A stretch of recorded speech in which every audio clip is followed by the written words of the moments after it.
सुप्रभात। ईश्वर सब में है और सब कुछ देख रहा है। ईश्वर सब में है और सब कुछ देख रहा है। मानव भक्ति करता है परंतु व्यवहार शुद्ध नहीं रखता। जिसका व्यवहार शुद्ध नहीं वो मंदिर में भी भक्ति नहीं कर सकता। जिसका व्यवहार शुद्ध है वो जहाँ बैठा है वहाँ भक्ति करता है और वही उसका मंदिर है। व्यवहार और भक्ति में बहुत अंतर नहीं है। अमुक समय व्यवहार का, अमुक समय भक्ति का, ऐसा विभाजन नहीं है। रास्ता चलते, गाड़ी में यात्रा करते अथवा दुकान में बैठकर धंधा करते, सर्वकाल में और सर्व स्थल में सतत भक्ति करनी है। भगवान को चंदन पुष्प अर्पण करना है, इतने मात्रा में कोई भक्ति पूर्ण नहीं होती। यह तो भक्ति की एक प्रक्रिया मात्र है। भक्ति तो तब होती है जब सब में भक्ति भाव जागता है। ईश्वर सब में है। मैं जो भी कुछ करता हूँ उसको ईश्वर सब देखते हैं। जो ऐसा अनुभव करता है उसको कभी पाप नहीं लगता। उसका प्रत्येक व्यवहार भक्ति में बनता है। वो अतिशुद्ध व्यवहार, और यही तो भक्ति है। जिसके व्यवहार में दंभ है, अभिमान है, कपट है और उसका व्यवहार शुद्ध नहीं, जिसका व्यवहार शुद्ध नहीं, उस भक्ति में आनंद आता ही नहीं। बहुत से लौकिक कार्यों से विश्राम लेने के बाद जो भी समय मिले उसमें भक्ति करना, ये मर्यादा भक्ति कही जाती है। मर्यादा भक्ति में व्यवहार और भक्ति अलग अलग होते हैं, परंतु पुष्टि भक्ति में व्यवहार और भक्ति अलग नहीं होती, एक ही होते हैं। भक्त बाजार में शाक भाजी लेने जाए, ये भी भक्ति है। उसका ऐसा भाव है कि मैं अपने ठाकुर जी के लिए शाक भाजी लेने जाता हूँ। प्रत्येक कार्य में ईश्वर का अनुसंधान, ऐसे कहते हैं पुष्ट भक्ति। तो प्रभु का स्मरण करते करते घर का काम करो तो ये भी भक्ति है। ये घर ठाकुर जी का है, घर में कचरा रहेगा तो ठाकुर जी नाराज होंगे, ऐसा मानकर झाड़ू देना भी भक्ति है। मेरे नारायण आरोग्य हैं, ऐसी भावना से किया हुआ भोजन भी भक्ति है। बहुत सी बार माताओं को ऐसा लगता है कि कुटुंब बहुत बड़ा है, जिससे सारा दिन रसोई घर में ही चला जाता है, सेवा पूजा कुछ नहीं हो पाती। परंतु घर में सबको भगवत रूप मानकर की हुई सेवा भी भक्ति है। भक्ति करने के लिए घर छोड़ने, व्यापार छोड़ने की आवश्यकता नहीं है। केवल अपने लिए कार्य करो, ये पाप है। घर के मनुष्यों के लिए काम करो, ये व्यवहार है। और परमात्मा के लिए काम करो, ये भक्ति है। कार्य तो एक ही है, परंतु इसके पीछे भावना में बहुत फर्क है। महत्व क्रिया का नहीं, क्रिया के पीछे के हेतु का है कि भावना क्या है, ये महत्वपूर्ण है। मंदिर में एक मनुष्य बैठा बैठा माला फेरे परंतु विचार संसार का करे। दूसरा मनुष्य प्रभु का स्मरण करते करते बुहारी करे तो उसे माला करने वाले से ये बुहारी करने वाला श्रेष्ठ है। व्यवहार करो, व्यवहार करना खोटा नहीं, परंतु जो व्यवहार प्राप्त हुआ है उसमें विवेक की आवश्यकता है। मनुष्य को सतत भक्ति में आनंद नहीं आता।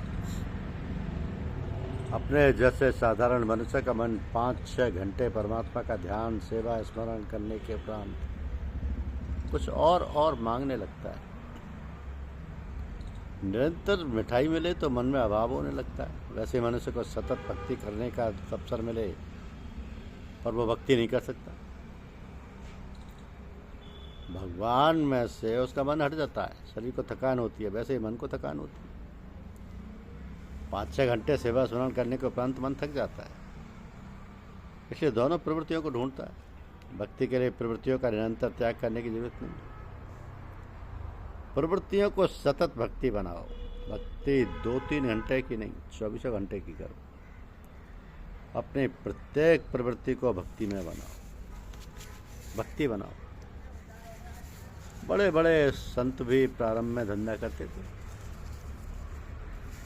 संत ये धंधा करते करते भक्ति करते थे और प्रभु को प्राप्त करते थे। नामदेव दर्जी था, गोरा कुमार गड़ा बनाता था। कबीर जी बुनकर थे, सेना भगत हजामत का काम करता था।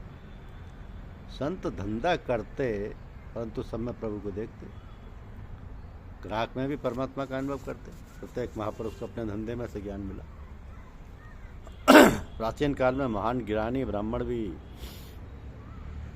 वैश्य के घर सत्संग के लिए जाते। जाजली ऋषि की कथा कि एक दिवस उनको आकाशवाणी से आज्ञा हुई कि सत्संग करना हो तो जनकपुर में तुलाधार वैश्य के यहाँ जाओ। जाजली ऋषि तुलाधार के यहाँ गए। तुलाधार उस समय दुकान में काम कर रहे थे। जाजली को देखकर उन्होंने पूछा कि आकाशवाणी सुनकर आए हो? जाजली को महान आश्चर्य हुआ कि वैश्य और इतना महान। तुलाधार से पूछा तुम्हारा गुरु कौन है? तुलाधार ने कहा मेरा धंधा ही मेरा गुरु है। मैं अपना तराजू की डंडे ठीक रखता हूँ, किसी को कम नहीं तोलता, बहुत नफा नहीं लेता। मेरी दुकान पर जाने वाला ग्राहक प्रभु का अंश है, ऐसा मानकर व्यवहार करता हूँ। तराजू की डंडी की तरह अपनी बुद्धि को ठीक रखता हूँ, टेढ़ी नहीं होने देता। अपने माता पिता को परमात्मा का स्वरूप मानकर उनकी सेवा करता हूँ तथा धंधा करते करते मन में मालिक का सतत स्मरण रखता हूँ। अब धंधा करने में ईश्वर को भूलो नहीं तो तुम्हारा धंधा ही भक्ति बन जाएगा। ठाकुर जी का दर्शन करने में यदि दुकान दिखे तो दुकान का कामकाज करने में भगवान क्यों न दिखे। कोई कोई वैष्णव दुकान में श्री द्वारकानी जी का चित्र पधराते हैं तो ठीक है, परंतु द्वारकानाथ सदा हाजिर है, ऐसा समझकर व्यवहार करें कि बहुत ज़रूरी है। जब तक देह का भान है तब तक व्यवहार तो करना ही पड़ेगा। व्यवहार करो, परंतु व्यवहार करते करते परमात्मा में सब विराजते हैं, ये भूलो मत। व्यवहार में अपने धर्म को मत छोड़ो। जीवन में धर्म ही मुख्य है, अन्य चीज़ें गौड़ है। मर्ता वित्तारस्तु है मर्त्य शिक्षण रक्षो वधावय न केवलम विभो। श्री राम मानव समाज को धर्म का शिक्षण देने के लिए जगत में पधारे। राम जी का प्राकट राक्षसों के संहार के लिए नहीं हुआ। श्री राम परमात्मा है, काल के भी काल हैं। श्री राम संकल्प करें तो एक क्षण में राक्षसों को तो क्या सारे संसार का प्रलय कर सकते हैं।